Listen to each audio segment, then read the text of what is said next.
하시기를 축원합니다. 오늘은 시편 26편 1절에서 12절 말씀을 가지고 다윗의 신앙이란 제목으로 하나님의 말씀을 증거하겠습니다. 오늘 시편 26편은 다윗이 자기의 무죄함을 하나님 앞에 주장을 하면서 하나님의 구원을 기대하는 기도시라고 볼 수가 있습니다. 비록 오늘 본문이 다윗이 고통 가운데 하나님께 부르짖으면서 이 기도를 시작을 하지만은 결국은 하나님께서 나를 구원해 주실 것이다.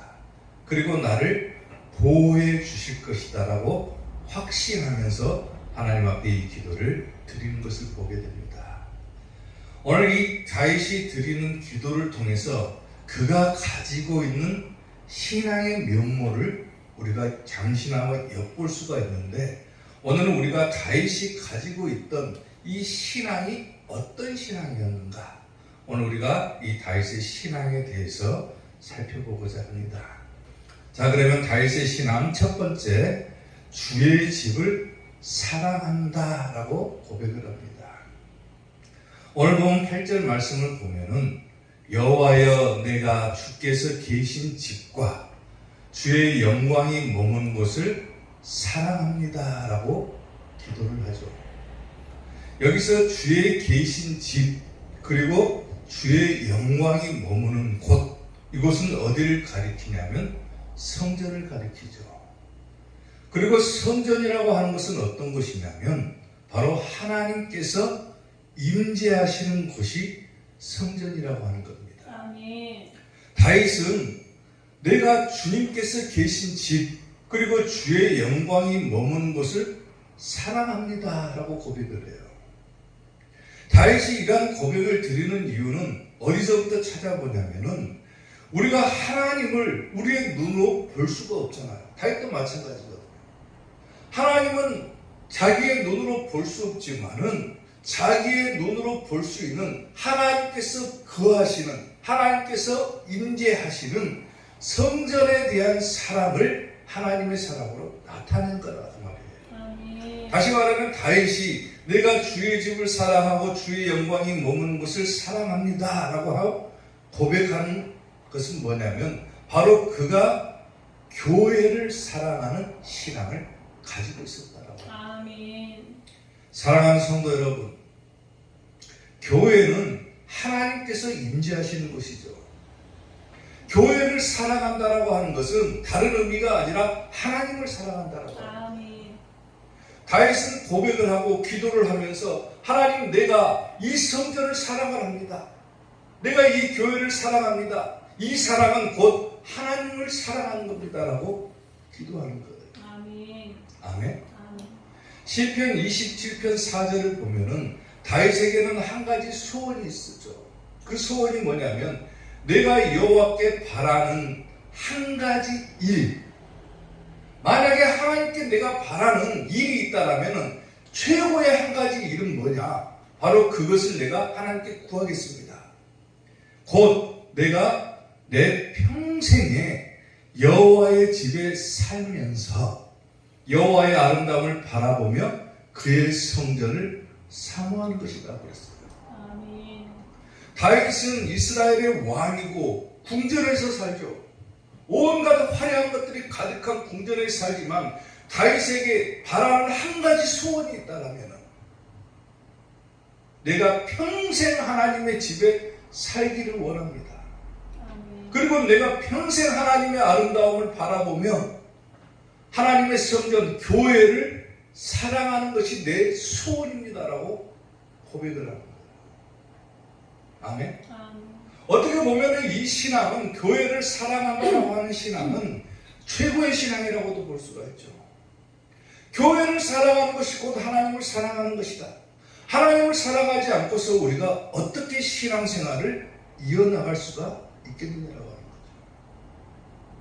다윗에게 최고의 신앙, 최고의 한 가지 것이 있다라면 내가 그것은 하나님의 집에 사는 것입니다라고 고백을 해버리잖아요.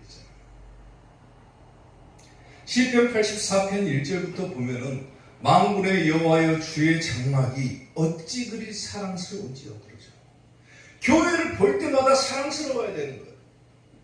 아멘. 아멘. 내 영혼이 여호와의 궁정을 사모하여 쇠약해져 버렸다 그래요. 얼마나 교회를 사랑했든지, 얼마나 하나님께서 넘으시는 성전을 사랑했든지 내 영혼이 여호와의 궁정을 사모함으로 쇠약해졌다. 내 마음과 육체가 살아계신 하나님께 풀어졌다. 얼마나 교회를 사랑했느냐를 볼 수가 있다라고 합니다. 다윗의 신앙 첫 번째, 바로 성전, 즉 교회를 사랑하는 신앙이었다라고 합니다. 아멘. 아멘. 여러분도 교회를 사랑할 수 있게 되기를 주님의 이름으로 축원합니다. 아멘. 세상 사람들이 교회를 볼 때 한 가지 평가를 내리죠. 예를 들면은 교회가 크게 지어져 있고 사람이 많이 모이고 또 많은 헌금이 생기고 그러면은 그 교회를 갖다가 사람들은 뭐라고 부르냐면 큰 교회다라고 불러요.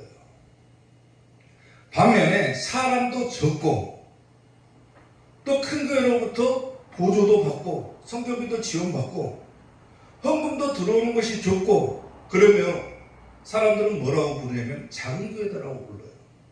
혹은 상가에 이렇게 세 들어가고 교회를 하게 되면은 개척교회라고 부르기도 하죠. 사람들의 기준은 교회를 볼 때 어떻게 나옵니까?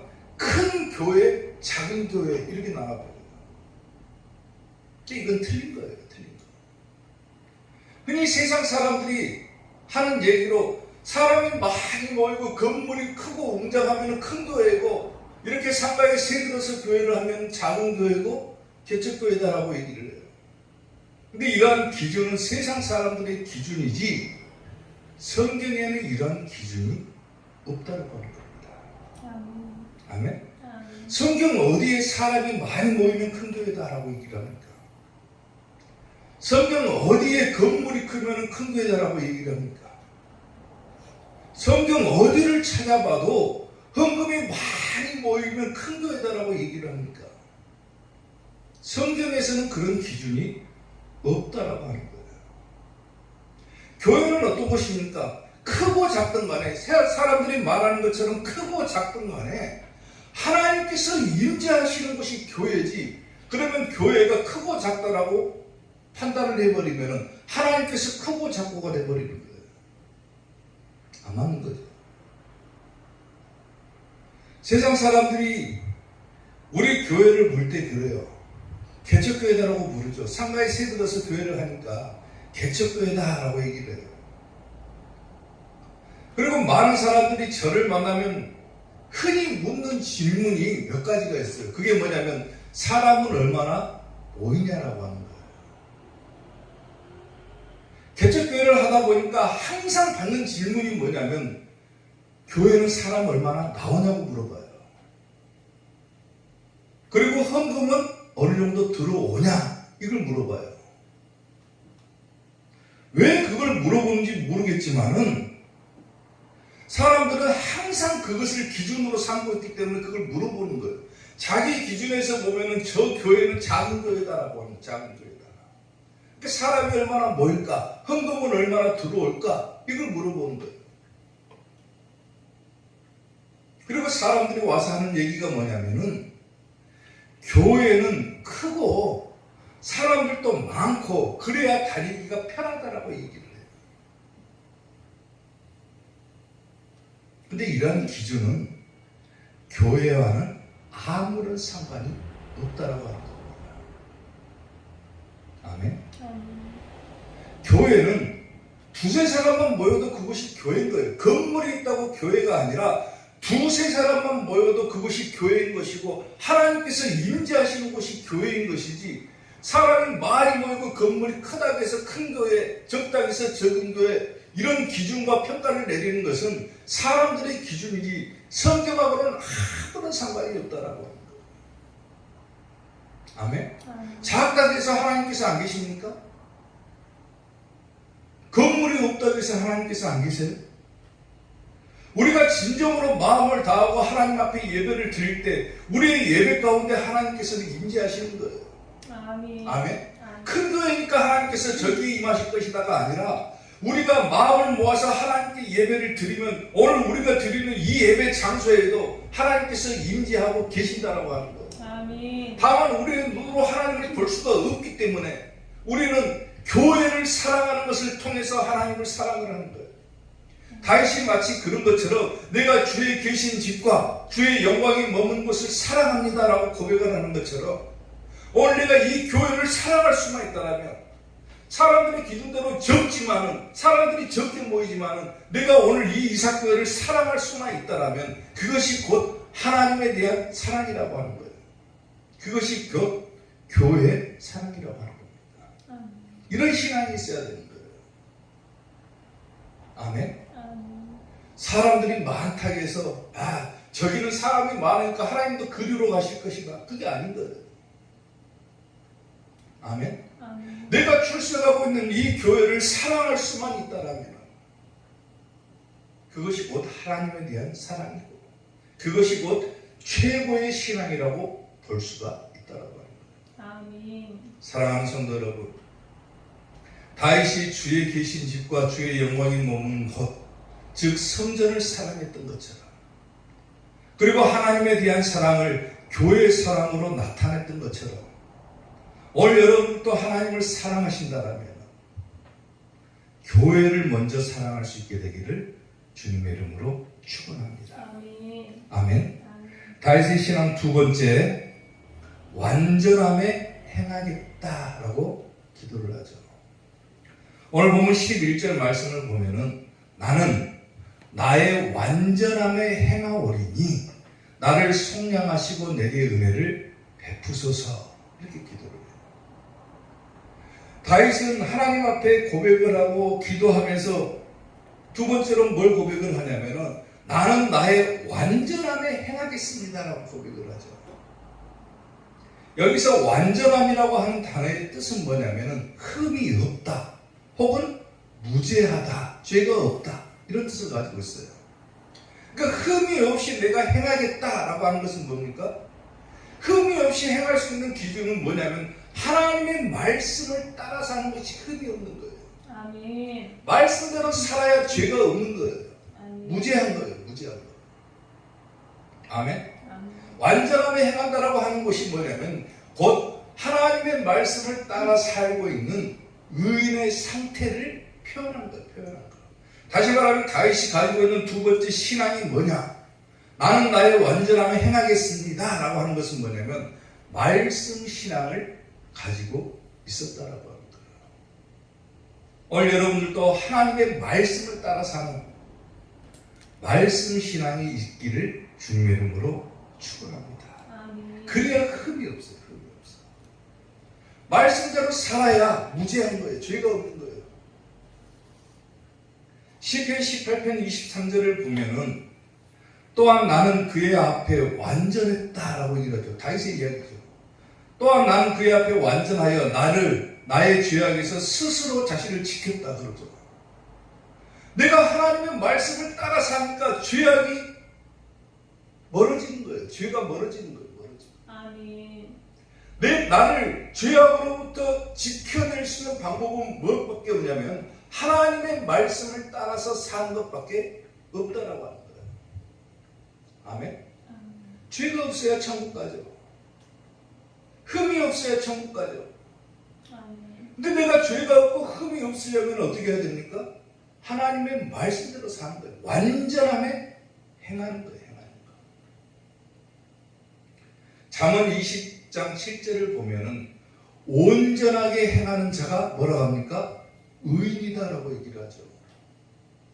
온전하게 행하는 자가 의인이다. 그의 후손에게 복이 있다. 하나님의 말씀대로 사는 사람이 의인이다 그 말이에요. 의인. 아멘. 그런 사람이 천국 가는 거예요. 천국 가는 거예요. 말씀대로 사는 거예요. 말씀대로. 우리가 세상 가운데 살다가 주일이 되게 되면 교회에 나와서 하나님 앞에 예배를 드리죠. 예배를 드리면서 가장 중요한 것이 뭐냐면 하나님의 말씀을 듣고 내가 또 세상 가운데로 나가서 그 말씀을 따라서 사는 거예요. 근데 일주일에 한 번 교회 딱 나가지고 하나님의 말씀을 들었는데 그것이 하나님의 말씀이 아니다라고 생각하면 어떻게 되겠어요? 교회에 나왔으면 하나님의 말씀을 듣고 가야죠. 말씀을. 그리고 그 말씀대로 세상 가운데서 살아가야죠. 근데 교회에 나왔는데 하나님의 말씀이 아니라 온갖 교양이나 도덕적인 것만 듣고 갔다. 그걸 살아갈 수가 없는 거예요.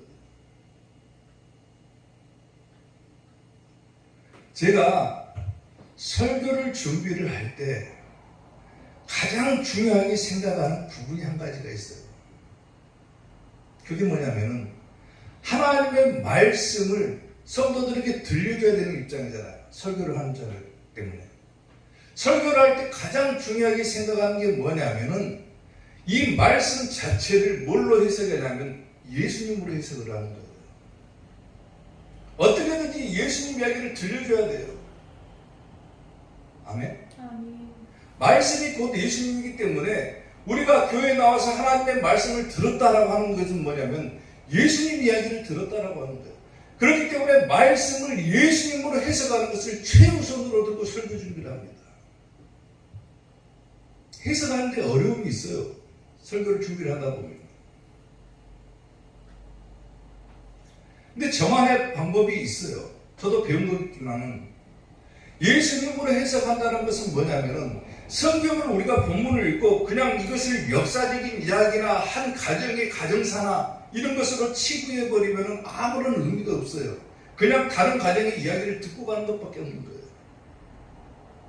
성도들에게 말씀을 들려줄 때는 예수님 이야기를 들려줘야 되는데 해석에 어려움이 따르기 때문에 어떻게 해석을 하냐면 예수님의 초림으로 해석을 하든지 아니면 예수님의 재림으로 해석을 하든지 아니면 예수님의 신앙으로 해석을 하고 설교 준비를 하는 거예요.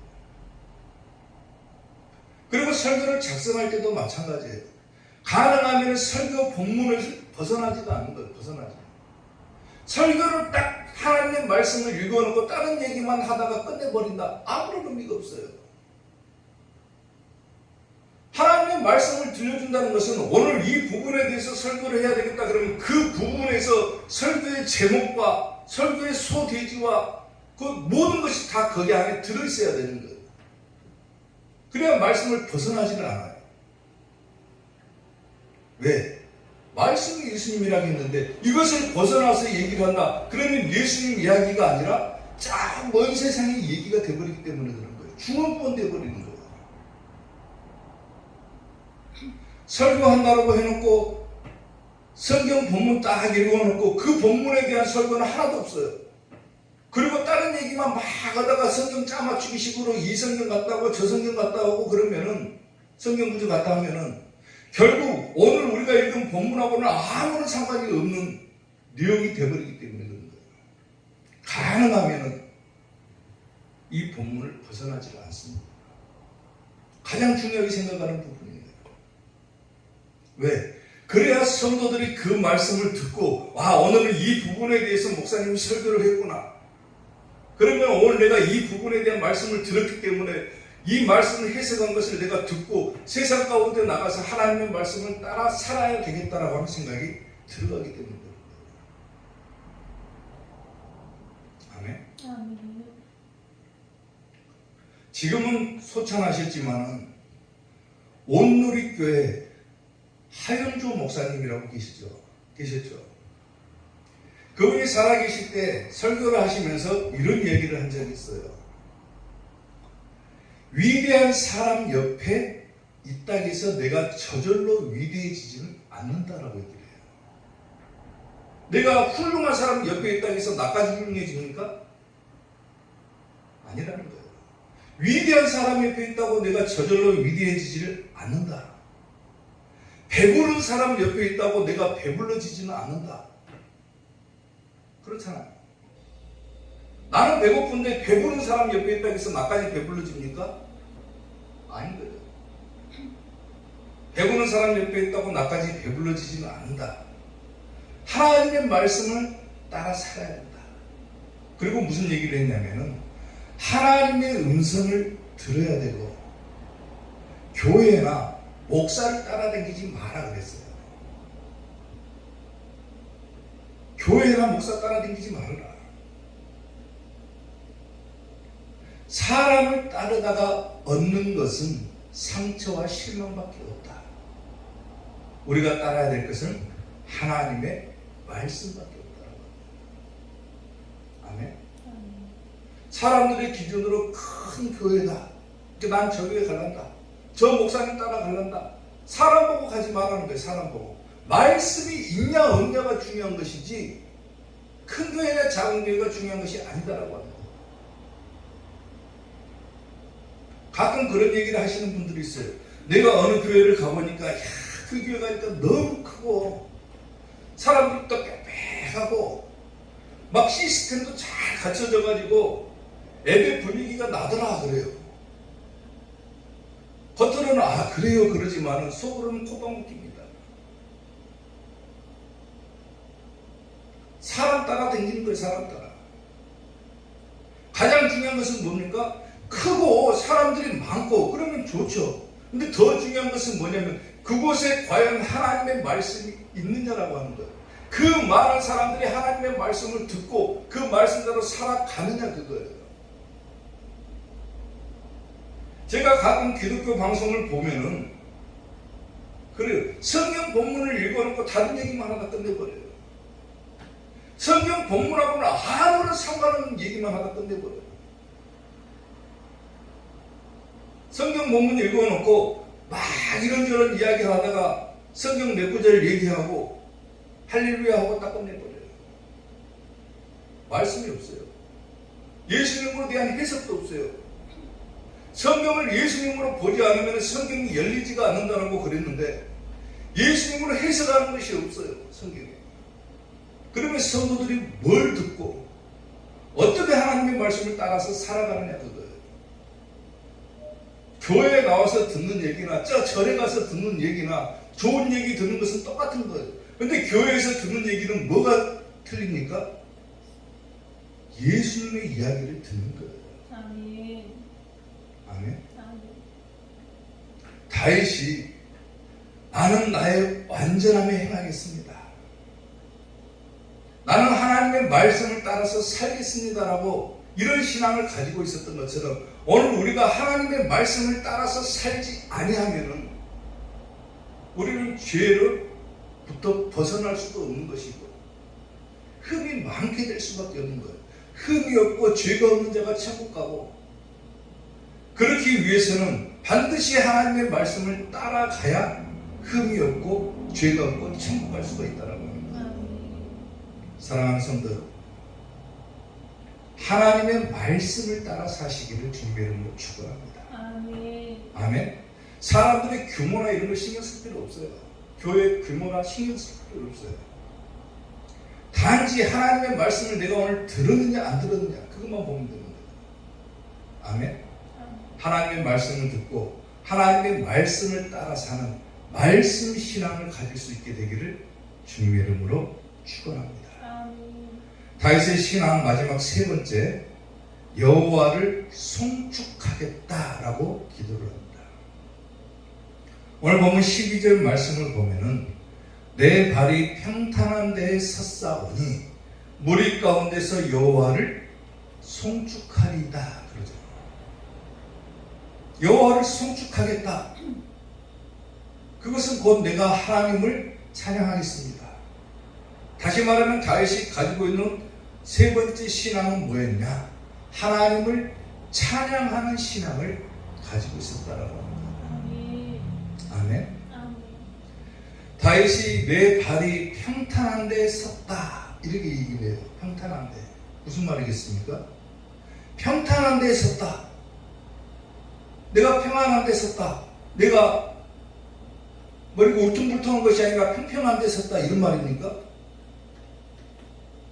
성경에 대한 해석이 있어야죠. 내 발이 평탄한 데 섰다 이 말은 뭐냐면 평탄한 데라고 하는 뜻은 뭐냐면은 정의롭다, 의롭다 혹은 올바르다라고 하는 뜻을 가지고 있어요. 아멘. 평평하다 이런 뜻이 아니라 평탄하다, 평탄하다, 의롭다, 정의롭다, 올바르다 이런 뜻인 거예요. 내가 의로운 곳에서 싸우니, 내가 정의로운 곳에서 싸우니, 내가 올바른 곳에 섰사오니 무리 가운데서 여호와를 송축하겠습니다. 그러죠. 마찬가지로 송축하다라고 하는 단어의 뜻도 뭐냐면, 원래 근본적인 뜻은 뭐냐면 찬양하다, 감사하다, 예배하다라고 하는 뜻을 가지고 있어요. 근데 더 깊이 저 말씀을 들여다보면 송축하다라고 하는 말은 감사, 예배, 찬송 이런 의미도 있지만은 누구누구에게 선포하다 혹은 알게 하다라고 하는 뜻도 가지고 있어요. 다시 말하면은 여호와를 송축하겠습니다 라고 하는 말은 뭡니까? 내가 하나님을 찬양하는 것을 통해서 하나님을 선포하겠습니다 라고 하는 거예요. 아멘. 내가 하나님을 찬양하는 것을 통해서 사람들로 하여금 하나님을 알게 하겠습니다 라고 하는 뜻을 가지고 있는 거예요. 아멘.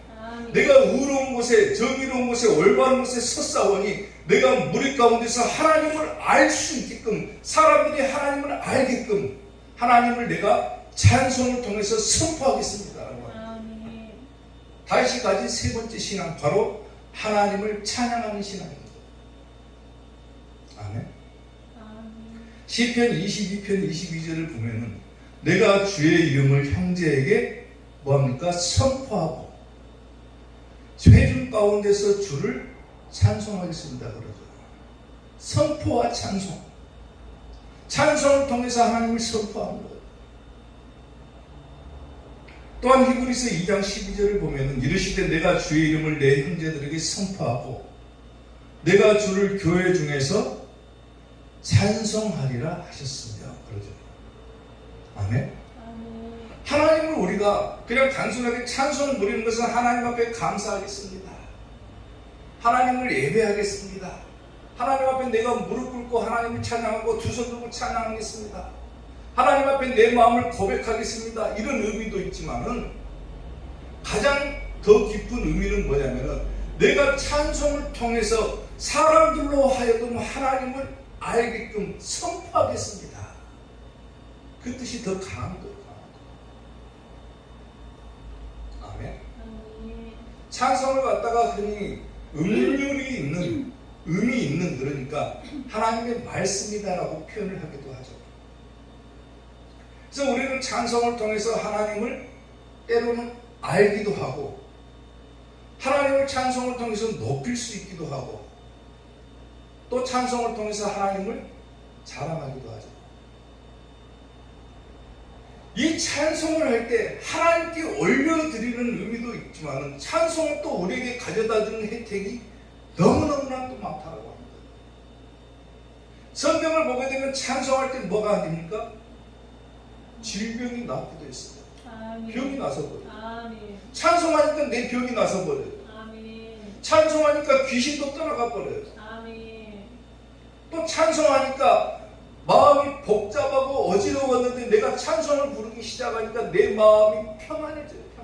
아멘. 마치 바울과 실라가 감옥에 갇혔을 때 하나님을 찬송했더니 옥문이 열어지는 기적이 일어나고 마음이 평안했던 것처럼 막 평안이 찾아와 버린 거예요. 아멘. 내 마음이 어지럽고 복잡하다 찬송을 부르세요. 아멘. 아멘. 아멘. 내가 하나님을 높이고 싶다. 혹은 내가 병에 걸려가지고 너무 힘들고 아프고 괴롭다. 하나님을 찬송하세요. 아멘. 아멘. 아멘. 내가 귀신 들렸다. 자꾸만 머릿속에 딴 생각하고 나쁜 생각이 일어난다. 하나님을 찬송하세요. 아멘. 찬송은 우리가 하나님께 올려드릴 수도 있지만 찬송을 통해서 우리가 받기도 하는 것이 찬송인 거예요. 또 그 찬송을 통해서 사람들이 뭡니까? 하나님을 알 수도 있는 거예요. 내가 찬송하는 것을 통해서 내 하나님을 선포한 거예요. 내가 하나님을 찬송할 때 사람들이 그것을 보고 하나님을 알아가는 거예요. 알아가는 거예요. 제가 얼마 전에 설교 준비를 하다가요. 한 몇 달 됐을 거예요. 설교 준비를 하다가 문득 이런 생각이 딱 들더라고요. 설교를 할 때 찬송을 한 목숨 넣으면 참 좋겠다. 이 생각이 들더라고요. 될 수 있으면 말씀과 오늘 설교하는 말씀과 맞는 찬송을 부르면 훨씬 더 말씀이 더 은혜로워지겠다 이런 생각이 드는 거예요. 그래서 설교 준비하면서 항상 찬송을 한 곡 꼭 내야 되겠다 이 생각이 들더라고요. 그리고 적용을 해봤어요. 너무 은혜가 됩니다. 제가 너무 은혜가 되는 거예요. 하나님의 말씀을 전하는 제가 은혜를 받는 거예요. 말씀과 찬송을 같이 하니까 제가 은혜를 받아요. 일단 제가 은혜 받아야 됩니다. 아멘. 왜? 제가 은혜가 돼야 여러분들도 은혜가 되는 거예요. 아멘. 말씀을 전하는 사람이 은혜가 없는데 어떻게 듣는 사람이 은혜를 받겠어요? 말씀을 전하는 사람이 은혜롭게 전해야지. 그래야 듣는 사람들도 은혜롭게 받는 거예요. 근데 제가 너무 은혜가 되더라고요. 그리고 찬송을 부르다 보니까요, 성도들도 좋아하는 것 같아요. 그걸 뭘 통해서 아냐면은 가끔가다 제가 설교하고 중간에 찬송하고 하면은 눈물을 찔끔찔끔 흘리는 성도들이 있어요. 그게 뭡니까? 은혜롭다는 거예요. 은혜스럽다는 거예요. 그래서 야, 설교할 때 찬송을 한번 불러야 되겠다. 눈물이 나요. 제가 학교를 다닐 때 방황을 하면서 하나님을 잘 알지는 못했을 때죠. 그때 어떤 목사님을 한 분을 만났는데 저한테 그런 얘기를 하시더라고요. 마음이 복잡하고 자꾸 다른 생각이 나면은 찬송을 해라. 무슨 찬송을 부르냐면 그때 당시에 찬송가 455장이었어요. 지금은 통일 찬송가로 바뀌었으니까 찾아보니까 370장이더라고요. 힘들고 복잡하고 그러면 그 찬송을 부르잖아요. 그러면 마음이 편해지는 거예요. 주님 안에 있는 나에게 딴 근심이 있으랴 십자가 밑에 나가 내 짐을 풀었네 주님을 찬송하면서 할렐루야 할렐루야 내 앞길 멀고 험해도 나 주님만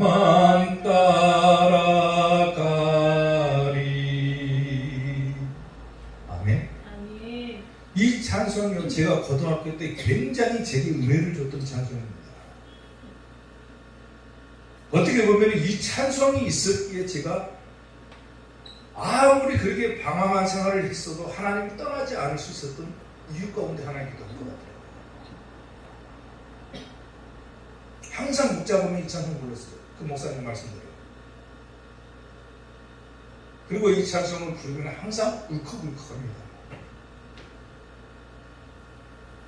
다윗이 비록 죄를 짓고 고통 가운데 하나님께 기도하고 그렇지만 그가 가지고 있던 신앙은 버리지를 못하잖아요. 때로는 우리가 하나님을 떠나 살기도 하고 방황하면서 살기도 하고 힘겨운 세상 가운데 살아가다 보면 하나님을 잊어버리기도 하지만 결국 자기가 가지고 있는 신앙을 떠나지를 못할 때가 있어요. 그 신앙은 가지고 있기 때문에 그런 거예요.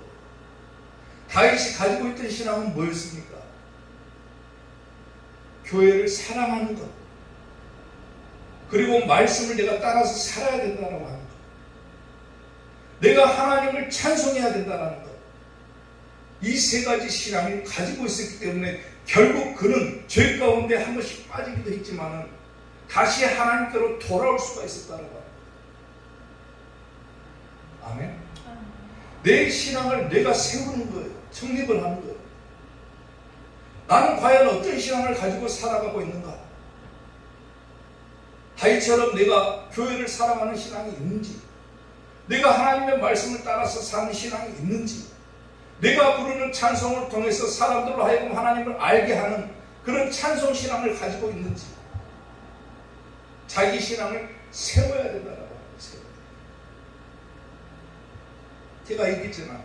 저도 방황할 때가 있었지만은 찬송이 나를 다시 돌아오게끔 했다. 힘들고 어려울 때 이 찬송 부르면 힘이 생기고 다시 내가 하나님 앞에 가는 것 같고, 힘들면 찬송 부르세요. 아멘.